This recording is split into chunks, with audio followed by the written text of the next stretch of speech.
Okay, so we've got most of the HTML set up, the content of our website, headings, images, paragraphs, all that good stuff.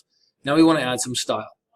Now, there's a useful website when you're just beginning, W3 Schools, and they have a tutorial on HTML and CSS, and this Learn HTML tutorial, you can see, hey, here's this page structure. If we go to Introduction even, it breaks it down a simple HTML document and explains all of the different pieces of this, just like we did in the first video. And there's lots of things here that you can explore and learn about. There's also a CSS tutorial, which is the style of an HTML document. And I'm going to go to CSS How To, and the recommended way is to put our CSS in an external style sheet, which is a separate file. So I'm going to go back to Visual Studio Code. Let's make a new file called style.css. Just like we did the .html to indicate it's an HTML document, .css indicates it's a style sheet. And the way that style sheets work is that you do selectors. So you can say, yo, P, and then this open and close brace means that I'm going to select all paragraph elements, and I'm going to put some rules in between these curly brackets, these braces. And rules can be things like color red. So I'm going to save that, and I'm going to go back to my website here, and hopefully all of the paragraphs that I have will turn red. I hit refresh, and nothing happened. Okay, and the reason for that is because, whoops, if we go back to the CSS How To, the external style sheet, we need to link our HTML document to that style sheet. And that goes into the head section of our HTML. So I'm going to copy and paste this link here. And I'm going to go to my HTML, and in the head section, I'm going to paste that link. And basically, we've got these two files here, but they don't know to work together. So this link tells the HTML document to say, hey, use this style sheet. Now we can ignore the rest of this stuff. This is telling what type of a link it is. But this href is important. This file name should match the name of our style sheet. So I need to change it to style.css. And now, hopefully, the HTML document will use, if I hit refresh, all the paragraphs now become red. Okay. Now I don't want all the paragraphs to become red, so I'm going to delete that. But it kind of gives us an introduction of how the style sheet works. Let's go to our picture here, and let's start with, what do we want to do? Let's start with the body having a background image. Okay, so in the CSS, I'm just going to go body. So I'm going to select the body element, right? And there's a command, background image, and we go URL, and inside of there we give it the path of the image, which is inside of this folder here, yellow line paper. So, whoops, let's go into here, images / yellow line paper. And semicolon at the end of every style rule that we do. We'll save that, hit refresh, and now we've got the wonderful background.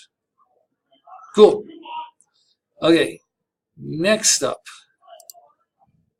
is this div, right? This white thing here is my div for the container for all my elements. And we have that div set up, but a div doesn't have any styles by default, so we have to give it some styles.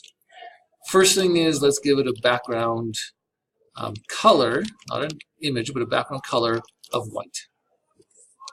I'll save that and hit refresh. And here's now my div that has the H1 and the image and all that stuff in it, background color of white. Now, if I check my style notes here, use a centered fixed width layout, we'll talk about that in a second. The main white section has a width of 900 pixels and the content inside has a width of 600. So the way that works is if I go to box model, every element, like a div, is kind of like you can view it as a box. It's got content, padding, border, margin, all this stuff. So the content, when I specify width, that's the width of the content. And then the padding is the space outside of the content, top and bottom, left and right. Okay. So what I'd like to do here is let's give this div a width of 600 pixels.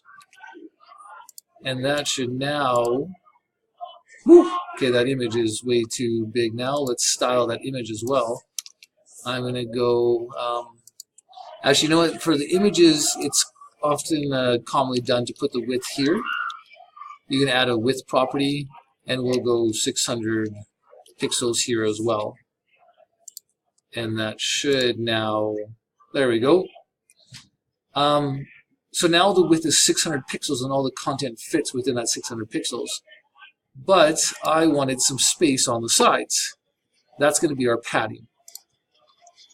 So to my div, I'm going to add some padding. If I can do like padding top, padding bottom, but if I just do a shorthand notation padding, I can give it two numbers. Let's do 10 pixels top and bottom. That's what the first number is for. And 150 pixels left and right. And that'll give us a total width of 900. Right? 150 on either side. Let's save that and refresh. Now we're talking, right? We've got our content of 600 and 150 on this side, 150 on this side. And that's now a total width of 900 pixels. Okay, cool. What else are we doing here? And it looks like I missed an HR somewhere. I'll have to fix that. Now, the next thing is we want to have this centered on our page. So to do that, there is a command called text align center. But what text align center does is it centers all of the text on the page. That's not what I want. I want to center the actual entire element, the entire div. So let's Control X to cut that. To do that, we use margin. And if you go margin auto is this magical automatic thing where it says, hey, how much space is there? Because I've said this has to be 900 pixels, 600 plus the 150 on either side. It says whatever space is left on the page, I'm going to automatically balance left and right. Right? So this content, if I'm on a smaller screen, it'll look like this. Bigger screen, you just see more border. Okay? So that's cool. That adds this nice feature that it'll look good on any size screen. Obviously not phones, that's a whole other topic, right? But it looks pretty good. Okay. Another little feature on the picture, I think it had some rounded corners and a little bit of a shadow. That's pretty easy to do. There's something called border radius. I'm going to go 25 pixels. That should round the corners. There it is, border radius. And then there's something called a box shadow. And you give it two numbers for how far right it goes and how far down it goes. And then a color. I'm just going to do gray. I refresh that, we've now got a bit of this box shadow. Okay, this is looking pretty good. All right, if we go back to our image with a markup on here, what else do we see? Oh, we see some colored stuff here. Oh, and actually, let's start talking about fonts. Okay, in the style notes, the main heading is Quicksand from Google Fonts and Layla from Google Fonts as well for all the other fonts. And then a font size of 50. Okay, so there are some fonts that are, actually there's a section here, I think, if I search, called Web Safe Fonts. CSS Web Safe Fonts. And there are a bunch of fonts that are safe. You don't need to load anything, you can just use them, and most computers, browsers recognize these fonts. But I wanted to show you, if you wanted to go beyond these, you can go to Google Fonts. And Google Fonts has a bunch more fonts that you can select from. I'm going to search here because we wanted Quicksand. And I just hit this plus sign and it'll select the font. And then I'm also going to look for Layla and I'm going to select that font. And it gives me some nice instructions here.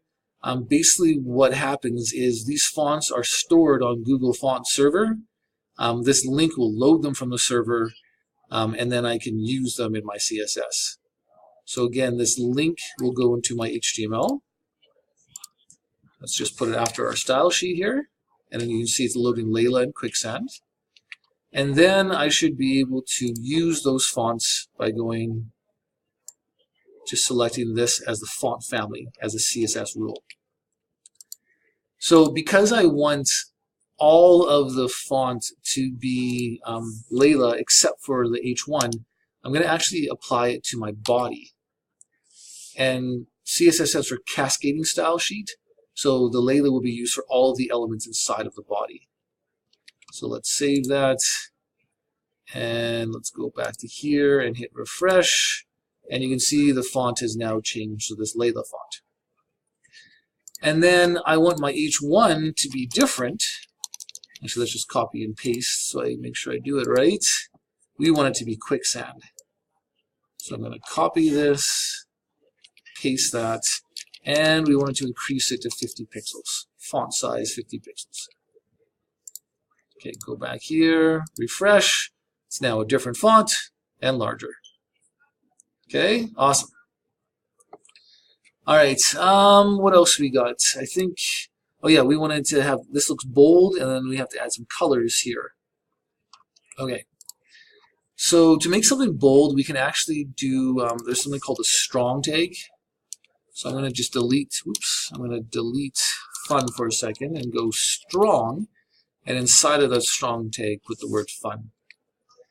And strong can mean many things, but browsers generally mean strong is to make it bold. We can style that differently if we want, but that's kind of how we can do that. In terms of selecting the colored pencils, similar to strong, there's a span tag. Cut the end tag here. And span tag is used to select parts of text. So I can select the span tag, and I can then